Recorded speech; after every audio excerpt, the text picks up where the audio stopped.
नमस्कार। हमारे चैनल विद्महे की पिछली वीडियोस को लाइक करने के लिए आपका बहुत बहुत धन्यवाद। आज का विषय है गुण संधि और छात्रों इस विषय को, इस संधि को समझाने के लिए मैंने एक नए तरीके का उपयोग इस वीडियो में किया है और यह बहुत ही सरल तरीका है संधि करने का। यदि आप ध्यान से देखें, वीडियो को पूरा देखना एंड तक, आपको बहुत ही आसानी से यह संधि समझ में आ जाएगी।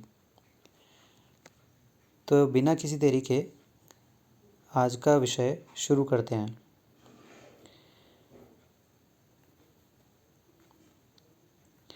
देखिए, जैसा कि हमने पिछली वीडियोस में भी चर्चा करी है कि स्वर संधि के 5 भेद हैं: गुण, दीर्घ, वृद्धि, अयादि और यण। ये पांचों भेद में से ही एक गुण भी है। दीर्घ की चर्चा हम पहले कर चुके हैं, आज हम गुण संधि पढ़ रहे हैं। देखिए, बहुत ही आसान सा नियम है इसका। यदि आप अ या आ, छोटा अ हो या बड़ा, ह्रस्व अ हो या दीर्घ आ हो, इनके साथ यदि आप ह्रस्व ई या दीर्घ ई यानी छोटी ई या बड़ी ई को जोड़ेंगे तो हमेशा ए बनेगा। अ या आ के साथ यदि ऊ या ऊ को जोड़ने पर ओ बनता है और अ और आ के साथ री को जोड़ने पर अर बनता है। यहाँ पे आप ध्यान दीजिएगा कि री एक स्वर है, यह एक वॉवल है, यह कोई व्यंजन नहीं है, यह कॉन्सोनेंट नहीं है। ठीक है, तो अ या आ के साथ री को जोड़ने पर अर बनता है। इस नियम का आप ध्यान रखिएगा। बहुत ही सिंपल नियम है ये, बहुत ही आसान नियम है। आइए कुछ उदाहरणों के माध्यम से इनको समझते हैं। और जैसा कि मैंने आपको कहा था कि मैंने आपके लिए बहुत ही सरल तरीका अपनाया है। तो यहाँ देखिए, हमें शब्द बनाना है राज जमा ईश, राज प्लस ईश। तो सबसे पहले राज शब्द का वर्ण विच्छेद करते हैं। वर्ण विच्छेद यानी सभी जो राज शब्द में जो व्यंजन और वॉवल्स, जो कॉन्सोनेंट्स और जो वॉवल्स हैं, उनको अलग अलग करते हैं। तो सबसे पहले है र, फिर आ, ज और अ। और ईश शब्द में भी अगर इसका वर्ण विच्छेद करें तो बड़ी ई यानी दीर्घ ई, श और अ हमें यह दिखाई देता है। तो अब हमें जो संधि करनी है वो नियम क्या कहता है कि हमें अ और ई को एक साथ जोड़ना है ना। तो राज जो शब्द है उसका भी अंतिम स्वर अ है और ईश शब्द का पहला जो स्वर है वो है ई। तो जब हम इन दोनों को जोड़ते हैं तो आप तीसरे लाइन में देखिए, हमें प्राप्त होगा ए। जब हम इन दोनों को जोड़ेंगे तो हमें ए मिलेगा, जैसा कि नियम कहता है कि यदि आप अ के बाद में ई आता है तो हम उसे ए बना देते हैं। ठीक है, तो जो शब्द बना, अब यहाँ पर देखिए, जो ये शब्द हैं र प्लस आ, र प्लस आ बना रा। अब ये जो ज बचा है, ज के साथ में जुड़ेगा ए, तो ये हो गया जे। और जो श है उसके साथ था अ, तो वो हो गया श। अब ये जो तीनों आप इन शब्दों को एक साथ कनेक्ट करते हो तो रा जे श शब्द बना राजेश। है ना बहुत आसान तरीका। तो एक और हम इसको उदाहरण से समझते हैं। पुरुष जमा उत्तम। फिर से इसका वर्ण विच्छेद करते हैं। प जमा उ जमा र जमा उ जमा श जमा अ।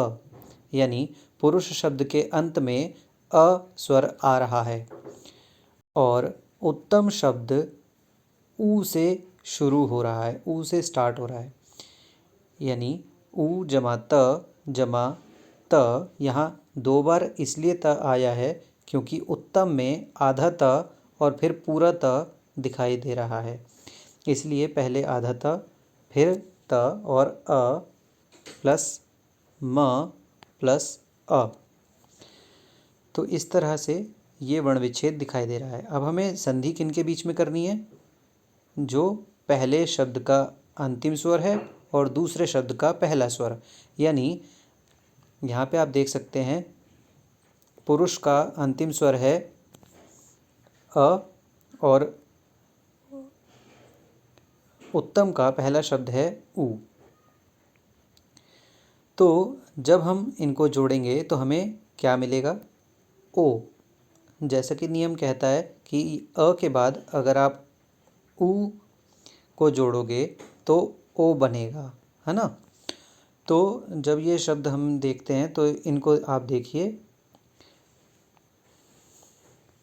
यहाँ पर लास्ट लाइन में देखिए, प और ऊ को जोड़ने पर बनेगा पू, र और ऊ को जोड़ने पर बनेगा रू, श और ओ को जोड़ने पर, अब श के बाद में है ओ, अ और ऊ मिल चुके हैं तो इसलिए ओ आ गया है, तो श और ओ को जब जोड़ेंगे तो बनेगा शो। यहाँ पर 2 बार त है तो 2 बार त और अ को जोड़ेंगे तो बनेगा त, और म जमा अ बनेगा म। तो इन सभी अब व्यंजनों को जोड़ें, इन सभी अक्षरों को जोड़ेंगे तो जो हमारे पास शब्द बनेगा वो होगा पुरुषोत्तम। शब्द होगा पुरुषोत्तम, ठीक है। यानी पु रु शो त म, पुरुषोत्तम। बहुत आसानी से यह भी शब्द बन गया। केवल आपको इस विधि को अपनाना है जो हमने अभी वर्ण विच्छेद करके इसका प्रयास किया। जैसे जैसे आप प्रयास करेंगे, जैसे जैसे आप प्रैक्टिस करेंगे, आप बहुत ही आसानी से बिना इस विधि के भी गुण संधि कर पाएंगे। तो आइए एक लास्ट उदाहरण देखते हैं। यह है महा जमा ऋषि। महा और जमा ऋषि, इसका वर्ण विच्छेद करने पर हमें प्राप्त होता है म जमा अ जमा ह जमा आ। यानी महा शब्द के अंत में है आ।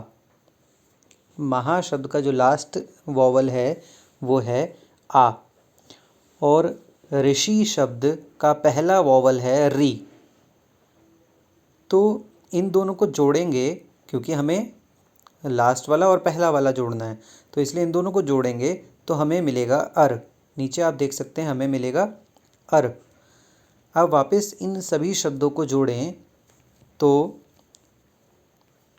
म जमा अ बनेगा म, ह जमा अर, यहाँ पे है ह जमा अर। तो अब ये जो ह है इसके साथ में हम हर हर भी कर सकते हैं और ह प्लस अ ह भी कर सकते हैं। और ये जो र है, ये बहुत ध्यान से देखने वाली बात है कि ये जो र है हमने ह के साथ अ को जोड़ दिया तो बचा र। अब ये जो र है ये अगले वाले व्यंजन के ऊपर, जिस तरह से आपको दिखाई दे रहा है श प्लस ई बनता है शी, तो इसके ऊपर ये र जो है आएगा, ठीक है। हमेशा ये जो र है अ के बाद वाला, ये हमेशा अगले वाले व्यंजन के ऊपर, अगले कॉन्सोनेंट के ऊपर लिखा जाता है, ठीक है, जिस प्रकार यहाँ पर आपको दिखाई दे रहा है। तो ये र जो है एक तरह से अर्शी, इस तरह से वो दिखाई दे रहा है ना। तो र हमेशा अगले वाले व्यंजन पर आएगा। तो ये इस तरह से बनेगा म ह अर्षि, महर्षि, ठीक है। तो ये शब्द बना हमारा महर्षि। बहुत ही आसानी तरीके से, बस आपको र का ध्यान रखना है कि र हमेशा अगले वाले कॉन्सोनेंट के ऊपर लगेगा, ठीक है। इतना सा आपको ध्यान देना है। हमने यहाँ कुछ प्रश्न दिए हैं जिन्हें आप सॉल्व कर सकते हैं। बहुत ही आसान प्रश्न है। यहाँ पर आपको गुण संधि करनी है।